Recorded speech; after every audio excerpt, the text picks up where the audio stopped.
नमस्कार दोस्तों, मेरा नाम है संदीप और आप सभी का वेलकम है नथिंग इम्पॉसिबल के यूट्यूब चैनल पर। आशा करता हूं कि आप सभी बहुत ही अच्छे होंगे और आज की इस वीडियो में हम लोग यूजीसी नेट फर्स्ट पेपर में विगत वर्षों में पूछे गए उच्च शिक्षा प्रणाली यानी कि हायर एजुकेशन के 25 महत्वपूर्ण प्रश्नों के पार्ट 4 को कवर करने वाले हैं, वो भी एक्सप्लेनेशन के साथ। तो वीडियो को स्टार्टिंग से लेकर एंड तक देखिएगा। इसके साथ ही साथ किसी भी क्वेश्चन का अगर आपको आंसर पता होगा तो आप उसका आंसर कमेंट बॉक्स में दे सकते हैं और चाहें तो आप इसको प्रैक्टिस सेट की तरह भी अटेम्प्ट कर सकते हैं। जैसे कि मैंने क्वेश्चन रीड किया, आप सभी ऑप्शन को पढ़ें और कमेंट बॉक्स में अपना जवाब दे सकते हैं। तो चलिए फ्रेंड, वीडियो को स्टार्ट करते हैं और क्वेश्चन नंबर 1 को देखते हैं।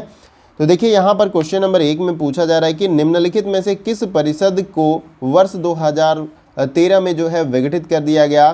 तो यहाँ पर पूछा जा रहा है कि इन चारों विकल्पों में से कौन सा एक ऐसा परिषद है जिसको वर्ष 2013 में विघटित कर दिया गया। और ये क्वेश्चन आप देख सकते हैं यूजीसी नेट दिसंबर 2013 में ऑलरेडी पूछा जा चुका है। तो देखिए इस क्वेश्चन का जो हमारा राइट आंसर हो जाएगा वो है आपका option number A, distance educational council को जो है वर्ष 2013 में विघटित कर दिया गया। इसको इंग्लिश में इस तरीके से शॉर्ट नेम में लिखते हैं, इसको भी आप याद रख लीजिएगा क्योंकि अगर क्वेश्चन पूछा जाए कि डीईसी का फुल फॉर्म क्या है तो डिस्टेंस एजुकेशनल काउंसिल इसका फुल फॉर्म होता है। हिंदी में इसका फुल फॉर्म होता है दूरस्थ शिक्षा परिषद। ये आपको याद कर लेना है और इसको वर्ष 2013 में क्या कर दिया गया, विघटित कर दिया गया। अब बात कर लें कि इसका काम क्या था। विघटित तो हो गया लेकिन ये कार्य क्या करती थी, तो यह मुक्त विश्वविद्यालयों एवं दूरस्थ शिक्षा प्रणाली के समन्वय एवं विकास के लिए तथा उनके मानकों की स्थापना के लिए जो है पूरी तरीके से कार्य करती थी। और इसकी स्थापना के बारे में अगर बात कर लें कि इसकी स्थापना कब हुई थी, तो देखिए इसकी स्थापना जो है इंदिरा गांधी राष्ट्रीय मुक्त विश्वविद्यालय अधिनियम के तहत जो है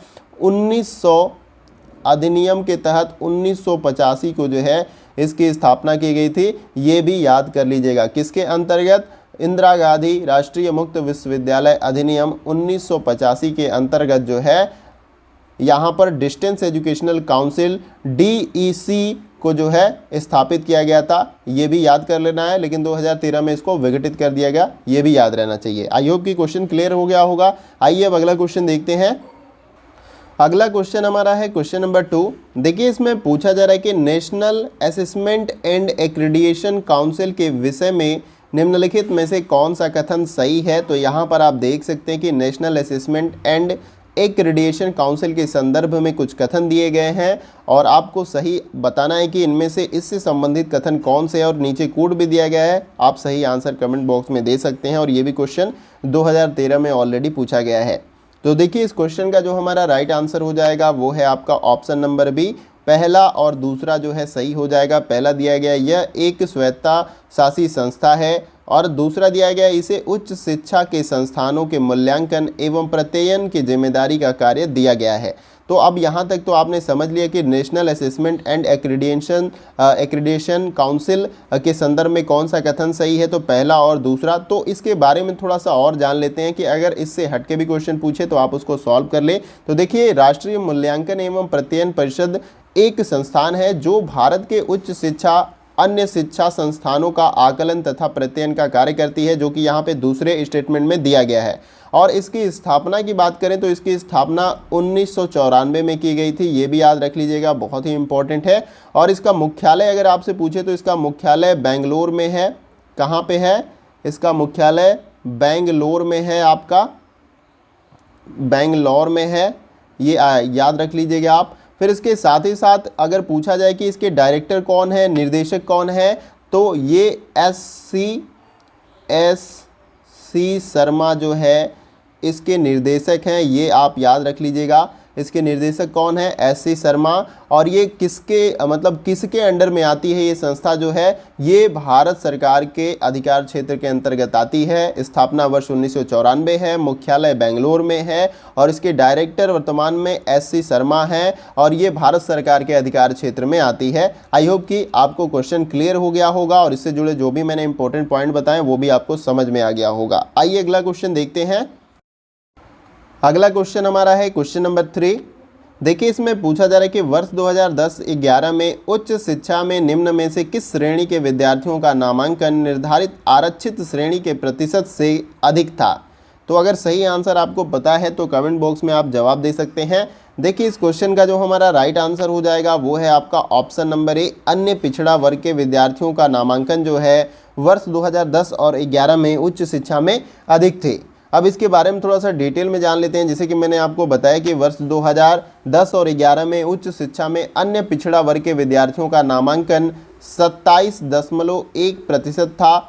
इसके साथ ही साथ अगर हम बात करें अलग अलग यानी कि महिलाओं और पुरुषों का नामांकन कितना था, तो इसमें जो है 27.3% जो है पुरुषों का नामांकन था और इसके साथ साथ महिलाओं का जो नामांकन था 26 आपका यहाँ पे 8% नामांकन महिलाओं का था, जबकि 27.3% नामांकन पुरुषों का था। लेकिन अगर इसमें आगे बात करें, जबकि संविधान प्रदत्त अनुसूचित जाति एवं जनजातियों के विद्यार्थियों का नामांकन उनकी आरक्षित सीटों से कम हुआ था 2010 और 11 में, लेकिन ओबीसी यानी कि अन्य पिछड़ा वर्ग के विद्यार्थियों का नामांकन निर्धारित आरक्षित सीटों से जो है अधिक हुआ था। यहाँ पर आपको याद कर लेना है। आई होप की क्वेश्चन आपको क्लियर हो गया होगा। आइए अगला क्वेश्चन देखते हैं।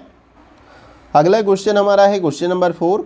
देखिए इसमें पूछा जा रहा है कि विश्वविद्यालय अनुदान आयोग के संबंध में निम्नलिखित में से कौन सा एक कथन जो है सत्य नहीं है। आपको इन चारों विकल्पों में से बताना है। तो देखिए यहाँ पर जो राइट आंसर हमारा हो जाएगा वो है आपका ऑप्शन नंबर डी, राज्य विश्वविद्यालयों के लिए इसे राज्य सरकारों से निधियाँ प्राप्त होती है। तो ये कथन हमारा विश्वविद्यालय अनुदान आयोग के संबंध में क्या है, गलत है। बाकी आपका सही है। इसे जो है 1956 में संसद के एक अधिनियम द्वारा स्थापित किया गया था। और बी यहाँ पे है कि इसे उच्च शिक्षा की उन्नति और समन्वय का कार्य सौंपा गया है। और सी है इसे केंद्र सरकार से योजनागत और गैर योजनागत निधियां प्राप्त होती हैं। तो ये तीनों स्टेटमेंट हमारे सही हो जाएंगे विश्वविद्यालय अनुदान आयोग के संबंध में। बाकी जो ऑप्शन डी हमारा है वो रॉन्ग आंसर है और इसे ही हमें फाइंड आउट करना था। जैसे कि मैंने आपको बताया, इसको डिटेल में मैं बता देता हूँ कि विश्वविद्यालय अनुदान आयोग 28 दिसंबर 1953 को जो है ये अस्तित्व में आया था, लेकिन संवैधानिक रूप में इस संगठन को मान्यता कब मिली थी, 1956 में। इसको याद कर लेना है, काफ़ी इंपॉर्टेंट है, जो कि यहाँ पर आपका मेंशन है। तो 1956 में संसद द्वारा अधिनियम के तहत जो है एक संवैधानिक संगठन के रूप में इसको मान्यता मिली और यह उच्च शिक्षा के समन्वय एवं उन्नति संबंधी कार्य करता है। यानी हायर एजुकेशन में ये कार्य करता है, हायर एजुकेशन को कैसे बेहतर किया जाए उसके उन्नति के बारे में सोचता है। इसे जो है केंद्र सरकार के योजनागत एवं गैर योजनागत निधियां प्राप्त होती है। तो यहाँ पर ये तीनों स्टेटमेंट जो है हमारे विश्वविद्यालय अनुदान आयोग के संबंध में सही थे, लेकिन ये ऑप्शन डी जो हमारा दिया गया था ये सही नहीं है। तो आई होप कि ये क्वेश्चन आपको क्लियर हो गया होगा। आइए अगला क्वेश्चन देखते हैं। अगला क्वेश्चन हमारा है क्वेश्चन नंबर 5। देखिए इसमें पूछा जा रहा है कि निम्नलिखित में से कौन सी संस्था अल्पसंख्यक है। इसके संदर्भ में यहाँ पे कुछ संस्थाओं का नाम दिया गया है और नीचे एक कोड दिया गया है। एक से अधिक अगर संस्थाएं अल्पसंख्यक हैं तो आप इसमें सही आंसर लगा सकते हैं। अगर एक सही है तो भी आप सही लगा सकते हैं, यानी कि आपको सही आंसर बताना है। तो देखिए इस क्वेश्चन का जो हमारा राइट आंसर हो जाएगा वो है आपका option number D. Right answer हमारा हो जाएगा केवल चौथा। यहाँ पर सेंट स्टीफेंस कॉलेज दिल्ली में जो है ये आपका इन सभी विकल्पों में से या इन सभी जितने भी कॉलेज दिए गए हैं उसमें से अल्पसंख्यक है, ये आपको याद कर लेना है। तो अब हम सेंट स्टीफेंस कॉलेज के बारे में थोड़ा सा जान लेते हैं। तो देखिए सेंट स्टीफेंस कॉलेज दिल्ली विश्वविद्यालय के अधीनस्थ दिल्ली में स्थित एक कॉलेज है। यह भारत के प्रसिद्ध शैक्षिक संस्थानों में से एक है जहां पर कला एवं विज्ञान की उपाधियां दी जाती हैं। अगर इसकी स्थापना की बात करें या कि इसको कब स्थापित किया गया था, तो 1881 में जो इसको स्थापित किया गया था। ये डेट इंपॉर्टेंट है, ये आपको याद कर लेना है कि इसको कब स्थापित किया गया था, तो 1881 में। और ये कहाँ पर है, दिल्ली में है। और ये किसके अधीनस्थ है, तो दिल्ली विश्वविद्यालय के अधीनस्थ जो है दिल्ली में स्थित एक कॉलेज है जहाँ पर कला एवं विज्ञान की उपाधियाँ दी जाती हैं और उसको स्थापित 1881 में किया गया था। तो आई होप कि क्वेश्चन क्लियर हो गया। आइए अगला क्वेश्चन देखते हैं। अगला क्वेश्चन हमारा है क्वेश्चन नंबर 6। देखिए इसमें पूछा जा रहा है कि भारतीय उच्च अध्ययन संस्थान कहाँ पर स्थित है। इन चारों विकल्पों में से आपको बताना है। ये क्वेश्चन आई होप कि मैंने आपको ऑलरेडी करा रखा है पिछले वीडियो में, तो आप सही आंसर इसका कमेंट में बता सकते हैं। तो देखिए इस क्वेश्चन का जो हमारा राइट आंसर हो जाएगा वो है आपका ऑप्शन नंबर बी, शिमला में। भारतीय उच्च अध्ययन संस्थान कहाँ पर स्थित है? तो शिमला में। शिमला जो है हिमाचल प्रदेश की राजधानी है, ये भी आपको याद कर लेना है। तो अब हम भारतीय उच्च अध्ययन संस्थान के बारे में थोड़ा सा जान लेते हैं। तो देखिए, Indian institute of advance studies Shimla में स्थित है। यह एक प्रतिष्ठित शोध संस्थान है और इसे 1964 में, कब, 1964 में भारत सरकार के मंत्रालय द्वारा स्थापित, और यहाँ पर 20 अक्टूबर 1965 से जो है काम जो है चालू हो गया था इस संस्थान में, ये भी आपको याद कर लेना है। ये संस्थान वर्तमान में कई जो है क्षेत्रों पर काम कर रही है। इसके मतलब कई क्षेत्रों के अध्ययन पे काम कर रही है, जिसमें मानविकीय कला और सौंदर्य, तुलनात्मक साहित्य का अध्ययन, धर्म और दर्शन का अध्ययन, तो इन सभी पे जो है अध्ययन का कार्य कर रही है ये संस्था। आपको याद कर लेना है कब स्थापित किया गया था? 1964 में। मुख्यालय कहाँ पर है? शिमला में, जो कि मैंने अभी बताया, आपको याद कर लेना है। काफ़ी इंपॉर्टेंट क्वेश्चन है, ये दूसरी बार रिपीट हुआ है। आई होप कि ये क्वेश्चन पीछे भी कई बार पूछा जा चुका है, तो इसको अच्छे से याद कर लीजिएगा। आइए अगला क्वेश्चन देखते हैं। अगला क्वेश्चन हमारा है क्वेश्चन नंबर 7। देखिए, इसमें पूछा जा रहा है कि राष्ट्रीय अध्यापक शिक्षा परिषद के क्षेत्रीय कार्यालयों की संख्या बताइए। तो देखिए, यहाँ पे अगर आपको संख्या पता है कि राष्ट्रीय अध्यापक शिक्षा परिषद की क्षेत्रीय कार्यालयों की संख्या कितनी है, तो आप कमेंट बॉक्स में जवाब दे सकते हैं। तो देखिए, इस क्वेश्चन का जो हमारा राइट आंसर हो जाएगा वो है आपका ऑप्शन नंबर 4। यहाँ पे राइट आंसर हो जाएगा राष्ट्रीय अध्यापक शिक्षा परिषद के क्षेत्रीय कार्यालयों की संख्या 4 है। इसको आपको याद कर लेना है। देखिए, इसके बारे में थोड़ा सा मैं डिटेल कर देता हूँ। NCTI का मुख्यालय नई दिल्ली में स्थित है, ये भी याद कर लीजिएगा। राष्ट्रीय अध्यापक शिक्षा परिषद का मुख्यालय कहाँ पर स्थित है? तो नई दिल्ली में ये स्थित है, तथा इसके संविधिक दायित्वों की पूर्ति करने के लिए इसकी 4 क्षेत्रीय जो है समितियां हैं। कौन कौन सी हैं? बेंगलुरु है, ये भी याद कर लीजिए, बेंगलुरु है यहाँ पे। इसके साथ ही साथ यहाँ पे दूसरा भोपाल है, भोपाल, और इसके बाद तीसरा जो है आपका भुवनेश्वर, क्या है? भुवनेश्वर है, भुवनेश्वर। उसके साथ ही साथ चौथा जो है हमारा जयपुर, जयपुर। तो ये 4 जो है समितियां हैं, इसको आप याद कर लीजिए। 4 यहाँ पे नंबर तो दिया गया है, लेकिन कौन कौन सी हैं ये भी कभी पूछ देता है, तो याद रख लेना है कि राष्ट्रीय अध्यापक शिक्षा परिषद के क्षेत्रीय कार्यालयों की संख्या 4 है, और ये कार्यालय का मुख्यालय कहाँ पे है? नई दिल्ली में है। और ये 4 जो समितियां हैं कौन कौन कहाँ पर हैं? बेंगलुरु में, भोपाल में, भुवनेश्वर में और जयपुर में। तो आई होप कि ये क्वेश्चन आपको क्लियर हो गया। आइए अगला क्वेश्चन देखते हैं। अगला क्वेश्चन हमारा है क्वेश्चन नंबर 8। देखिए, इसमें पूछा जा रहा है कि निम्न में से किसके बाद भारत में जो है कॉलेज में सर्वाधिक छात्र हैं, यानी किस देश के बाद भारत के अंदर जो भी कॉलेज है, विश्वविद्यालय है, उसमें अधिक छात्र हैं, किस देश के बाद? तो देखिए, इस क्वेश्चन का जो हमारा राइट आंसर हो जाएगा ऑप्शन नंबर बी। USA के बाद जो है भारत के कॉलेजों में सर्वाधिक छात्र हैं। US का फुल फॉर्म है यूनाइटेड स्टेट ऑफ अमेरिका, जो इसका फुल फॉर्म है, ये भी याद रख लीजिएगा आप सभी। और इसके बाद दूसरे नंबर पे हमारा देश आता है जहां पर सर्वाधिक छात्र जो है कॉलेजों में पढ़ते हैं। पहले नंबर पे US आता है, ये आप याद कर लीजिए। अब US में क्यों ज़्यादा है? क्योंकि US की पॉपुलेशन भी उतनी अधिक नहीं है, लेकिन दूसरे देशों के जो विद्यार्थी हैं वहाँ पर जाकर अध्ययन करते हैं, जिसकी वजह से वहाँ के कॉलेजों और विश्वविद्यालयों में जो है छात्रों की संख्या ज़्यादा है। और भारत में जो है विदेशी छात्र कम पढ़ते हैं। हमारे आसपास के जो पड़ोसी देश हैं, जैसे नेपाल है, अफगानिस्तान है, तो यहाँ के जो छात्र जो है यहाँ पर पढ़ते हैं ज़्यादातर। तो इसलिए हमारा नंबर जो है दूसरा है, बाकी US का नंबर पहले नंबर पे आता है। किसी की भी प्रेफरेंस होती है कि वो US में जाके बड़ी बड़ी जो भी वहाँ की यूनिवर्सिटियाँ वहाँ पर पढ़े, लेकिन दूसरे नंबर पे हमारा देश आता है, भारत देश। इसको आप याद कर लीजिएगा। आई होप कि ये क्वेश्चन आपको क्लियर हो गया होगा। आइए अगला क्वेश्चन देखते हैं। अगला क्वेश्चन हमारा है क्वेश्चन नंबर 9। देखिए, इसमें पूछा जा रहा है कि भारत का पहला खुला विश्वविद्यालय किस राज्य में स्थापित हुआ था? इन चारों विकल्पों में से अगर आंसर आपको पता है तो कमेंट बॉक्स में बता सकते हैं। तो देखिए, इस क्वेश्चन का जो हमारा राइट आंसर हो जाएगा वो है आपका option number A, Andhra Pradesh में। भारत का पहला खुला विश्वविद्यालय किस राज्य में स्थापित किया गया था? आंध्र प्रदेश में। तो अब इससे जुड़े कुछ भी इंपॉर्टेंट जो पॉइंट्स हो सकते हैं इस क्वेश्चन से, उसको भी थोड़ा सा समझ लेते हैं। तो देखिए, जैसे कि मैंने आपको बताया कि भारत का पहला खुला विश्वविद्यालय जो है डॉक्टर BR अम्बेडकर है। इसको आप याद कर लीजिएगा, डॉक्टर BR अम्बेडकर है, क्योंकि पूछ भी लिया जाएगा कि कौन सा विश्वविद्यालय है, तो ये भी आपको याद रखना है, अम्बेडकर। अब आगे इसमें बात करें तो जैसे कि ये पता है खुला विश्वविद्यालय और ये कहाँ पर स्थापित है, तो आंध्र प्रदेश में हैदराबाद में। इसको भी याद कर लीजिएगा। और इसकी स्थापना के बारे में अगर बात करें कि इसकी स्थापना किसने की थी, तो इसकी स्थापना जी राम रेड्डी, ये नाम अब मैं लिख देता हूँ, इसको देख लीजिएगा, जी राम रेड्डी, इसको याद कर लीजिएगा। इनके द्वारा जो है इसकी स्थापना 26 अगस्त, कब, 26 अगस्त 1982 को की गई थी।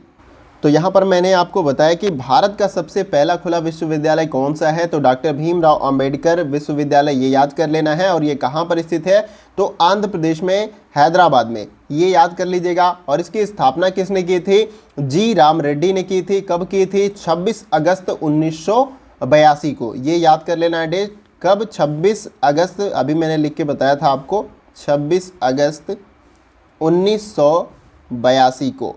आई होप कि ये क्वेश्चन आपको क्लियर हो गया होगा। आइए अब अगला क्वेश्चन देखते हैं।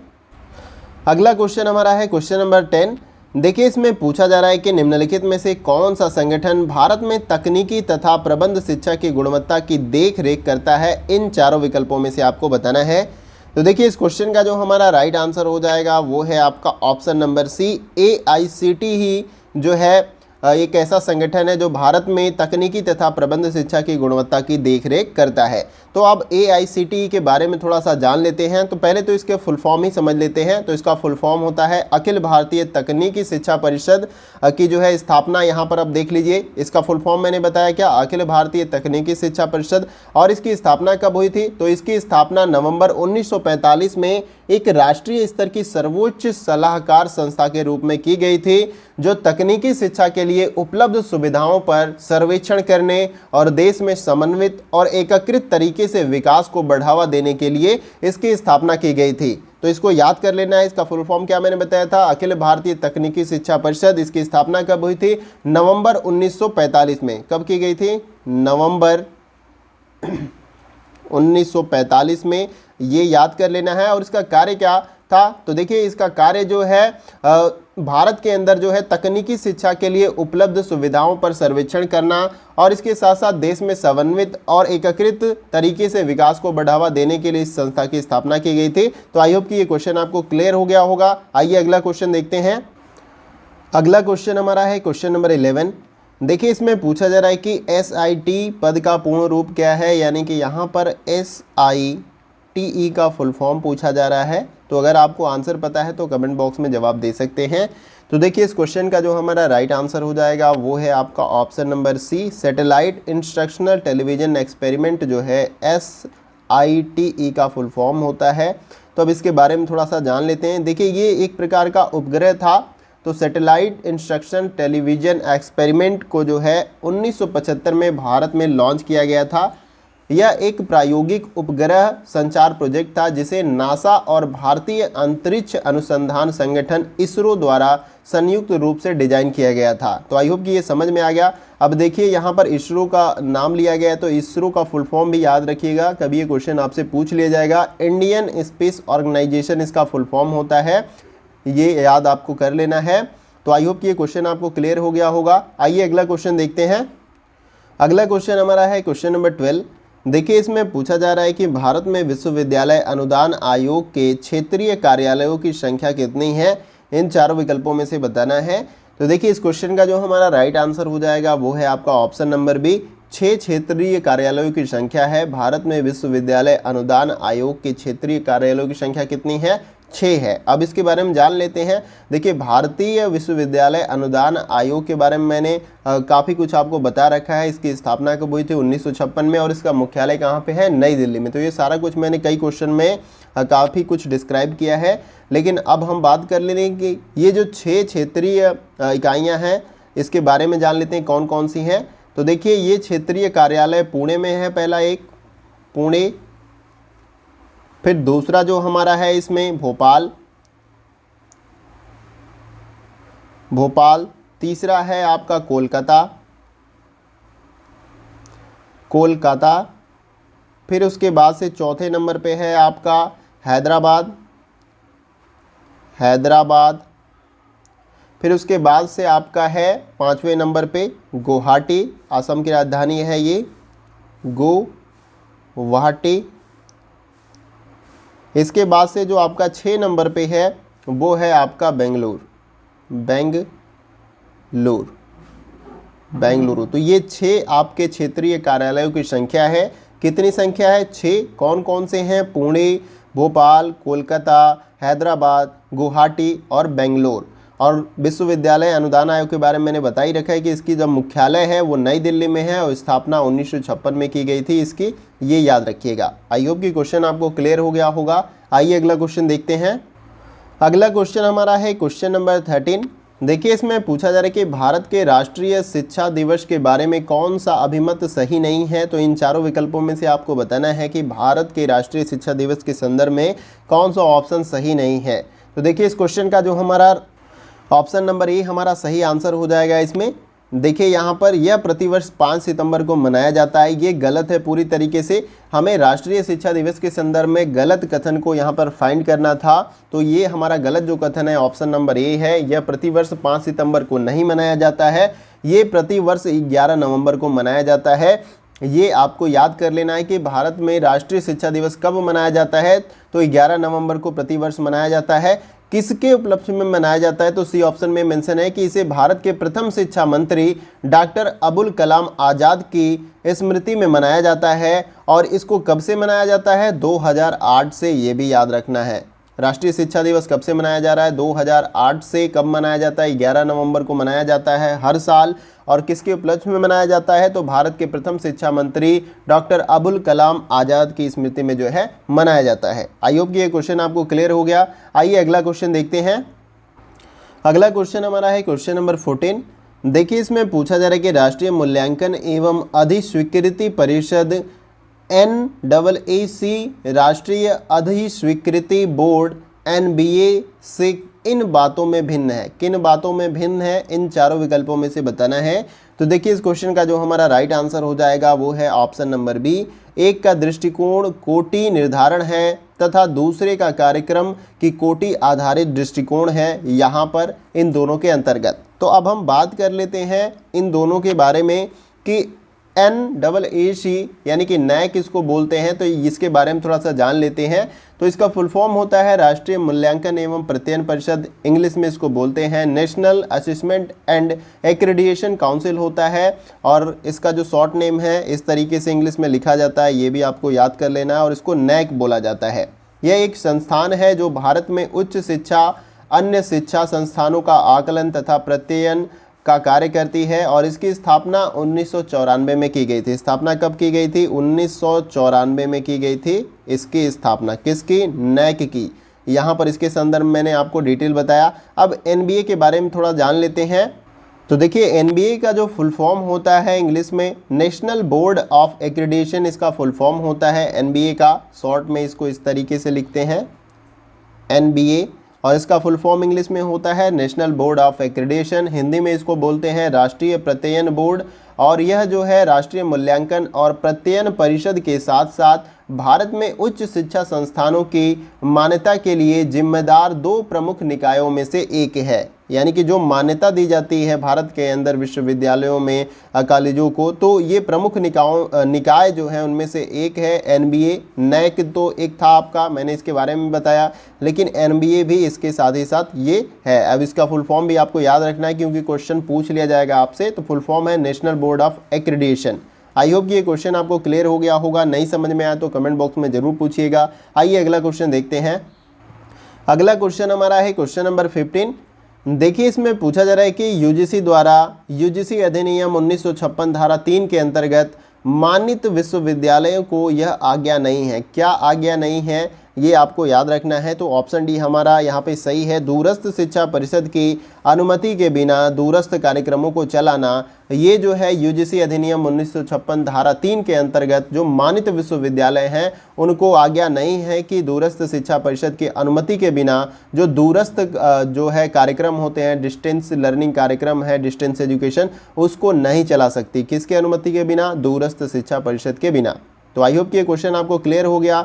बाकी यूजीसी के संदर्भ मैंने आपको बताया था, इसकी स्थापना 1956 में की गई थी, तो ये सारा कुछ डिटेल आपको पता होगा। आइए अगला क्वेश्चन देखते हैं। अगला क्वेश्चन हमारा है क्वेश्चन नंबर 16।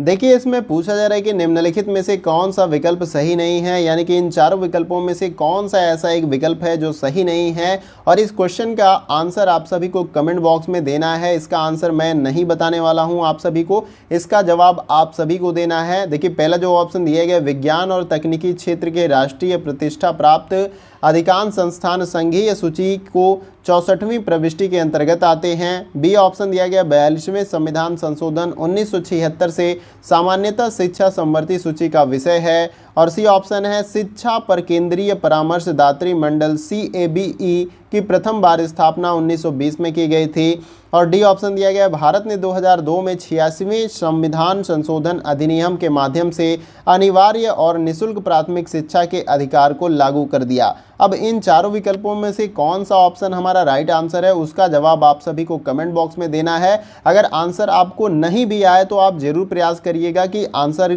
कौन सा इस विकल्प में से सही है उसको देने का। अदरवाइज मैं इसका सही आंसर आप सभी को कमेंट बॉक्स में बता दूंगा, वो भी एक्सप्लेनेशन के साथ। तो आप प्रयास जरूर करिएगा इस क्वेश्चन का आंसर देने के लिए। आइए अब अगला क्वेश्चन देखते हैं। अगला क्वेश्चन हमारा है क्वेश्चन नंबर 17।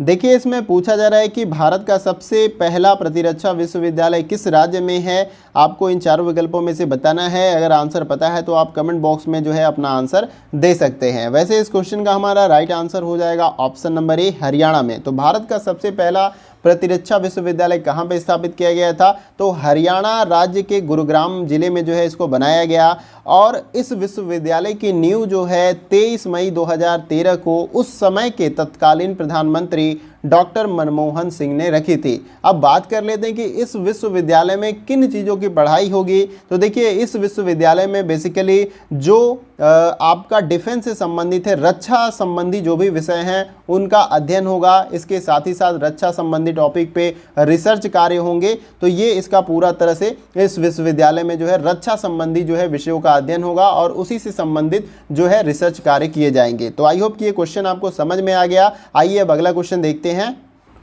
अगला क्वेश्चन हमारा है क्वेश्चन नंबर 18।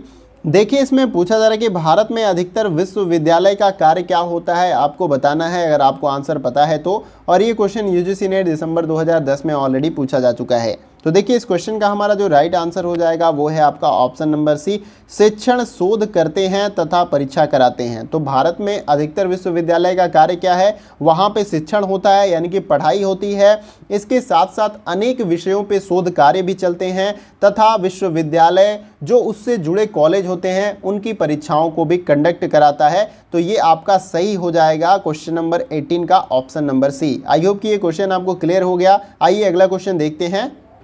अगला क्वेश्चन हमारा है क्वेश्चन नंबर 19। देखिए इसमें पूछा जा रहा है कि निम्नलिखित में से कौन सा विश्वविद्यालय है जो अपने निजी चैनल से अंतःक्रिया संबंधी शैक्षिक कार्यक्रम दर्शाता है। इन चारों विकल्पों में से बताना है और ये क्वेश्चन दिसंबर 2009 में ऑलरेडी पूछा जा चुका है। तो देखिए इस क्वेश्चन का हमारा राइट आंसर हो जाएगा वो है आपका option number D, Indira Gandhi national open university जो है वो अपने निजी चैनल से अंतःक्रिया संबंधी शैक्षिक कार्यक्रम को दर्शाता है। तो अब इसके बारे में थोड़ा सा जान लेते हैं। तो देखिए Indira Gandhi national open university और इसकी स्थापना के बारे में हम बात करें तो इसकी स्थापना भारत सरकार ने सन 1985 में किया था। कब किया था, 1985 में, ये आपको याद कर लेना है। इसके साथ ही साथ दूरदर्शन ने मई 1991 से इंदिरा गांधी राष्ट्रीय मुक्त विश्वविद्यालय के कार्यक्रमों का प्रसारण प्रारंभ किया।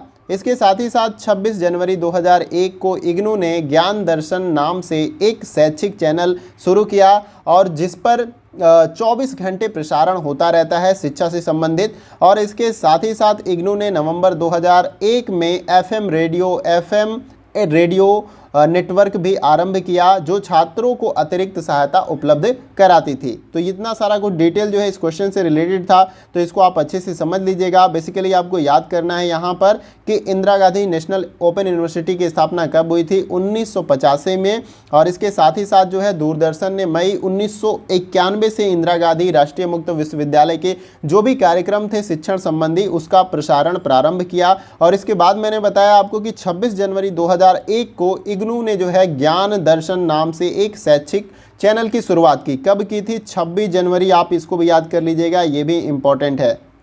26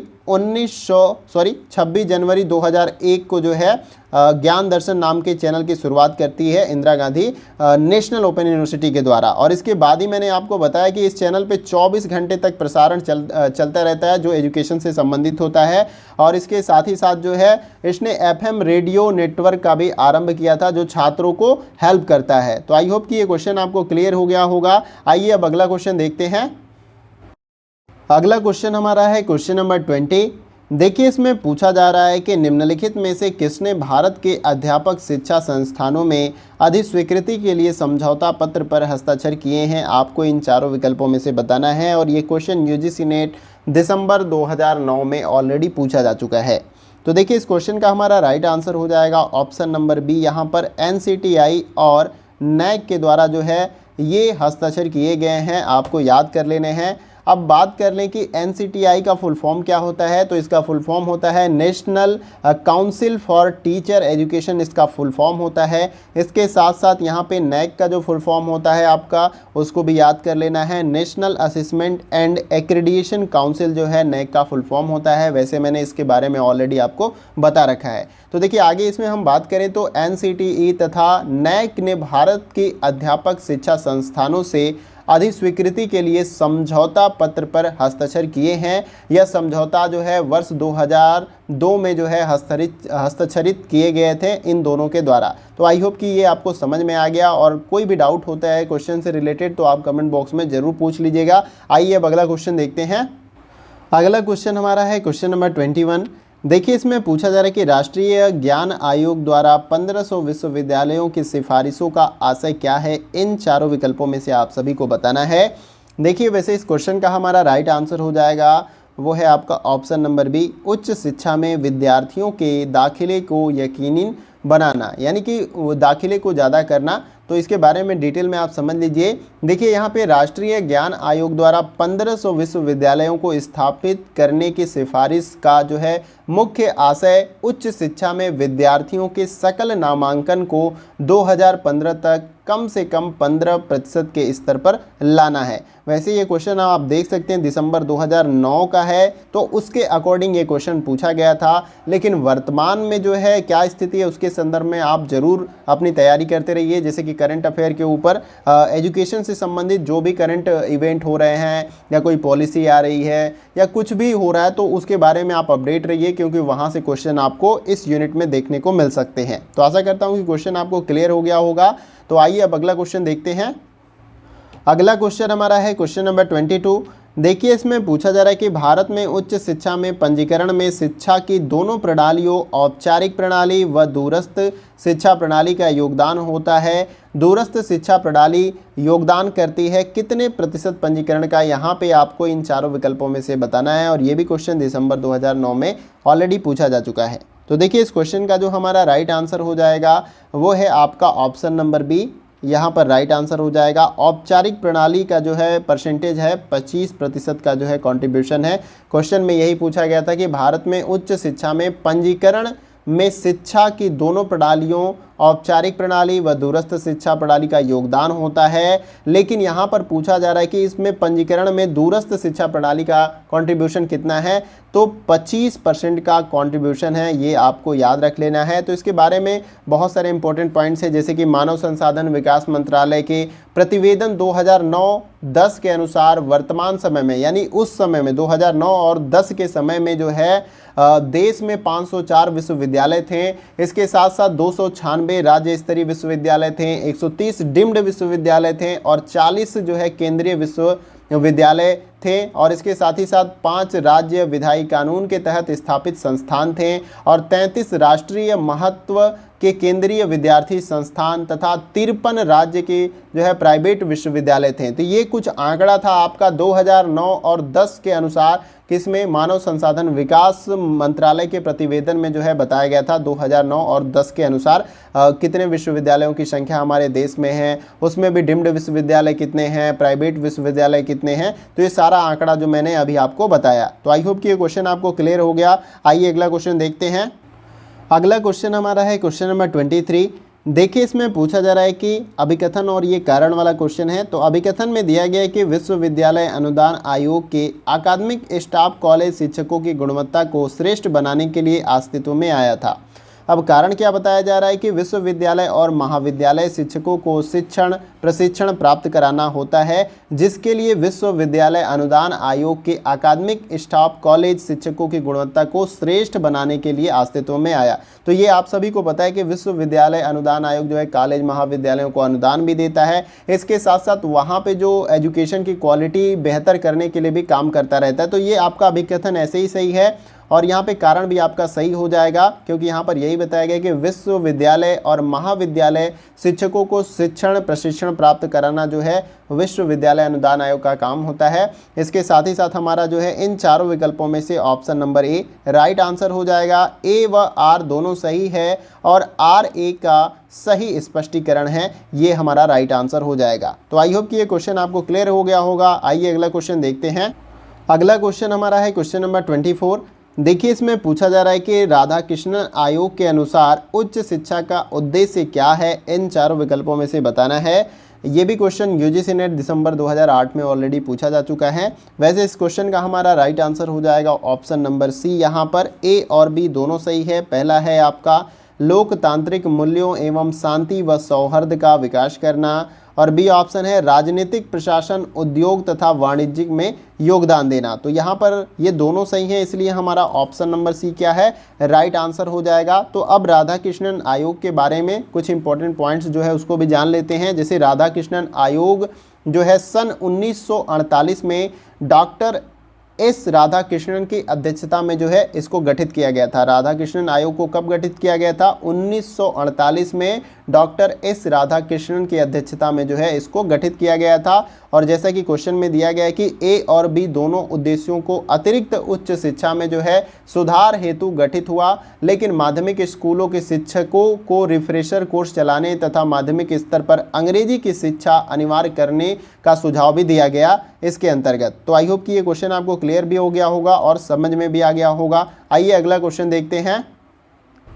अगला क्वेश्चन हमारा है क्वेश्चन नंबर 25 और ये वीडियो का लास्ट क्वेश्चन होगा। इसको देखते हैं। देखिए इसमें पूछा जा रहा है कि नई दिल्ली स्थित राष्ट्रीय संग्रहालय संबंध है, किससे संबंधित है? इन चारों विकल्पों में से आपको बताना है। देखिए वैसे इस क्वेश्चन का हमारा राइट आंसर हो जाएगा, वो है आपका, तो ऑप्शन नंबर डी हमारा राइट आंसर हो जाएगा इस क्वेश्चन का। पर्यटन एवं सांस्कृतिक मंत्रालय का यह भाग है। क्वेश्चन में यही पूछा गया कि नई दिल्ली में स्थित राष्ट्रीय संग्रहालय किससे संबंधित है? तो पर्यटन एवं सांस्कृतिक मंत्रालय के साथ संबंधित है, ये उसका भाग है। तो देखिए इसके बारे में थोड़ा सा जान लेते हैं। जैसे आपको मैंने बताया कि यहाँ पे नई दिल्ली राष्ट्रीय संग्रहालय जो है देश की सबसे बड़ी संग्रहालयों में से एक है। सन 1949 में दिल्ली में स्थापित इस संग्रहालय में कई प्रकार के चीज़ों को प्रदर्शित जो है यहाँ पर किया गया है।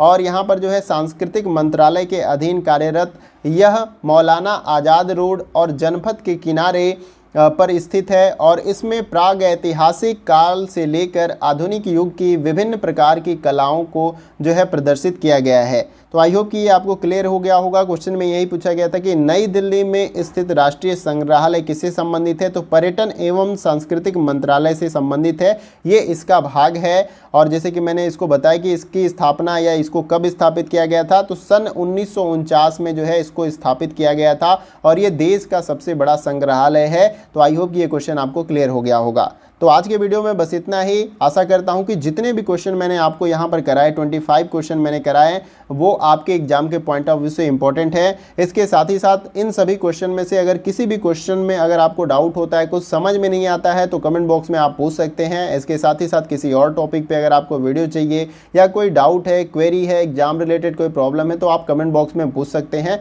मैं वहाँ पर आप सभी के जवाब जो है 100% देता हूँ। ऐसा नहीं कि आप कमेंट करते हैं तो मैं आपका रिप्लाई नहीं करता हूँ। तो आप कोई भी क्वेरी हो, आपका कोई भी डाउट हो, तो कमेंट बॉक्स में पूछ सकते हैं, वहाँ पर आपको मैं रिप्लाई दे देता हूँ। तो फ्रेंड्स, अगर वीडियो कहीं से भी अच्छा लगे तो वीडियो को लाइक करिएगा। इसके साथ साथ वीडियो को शेयर कर सकते हैं।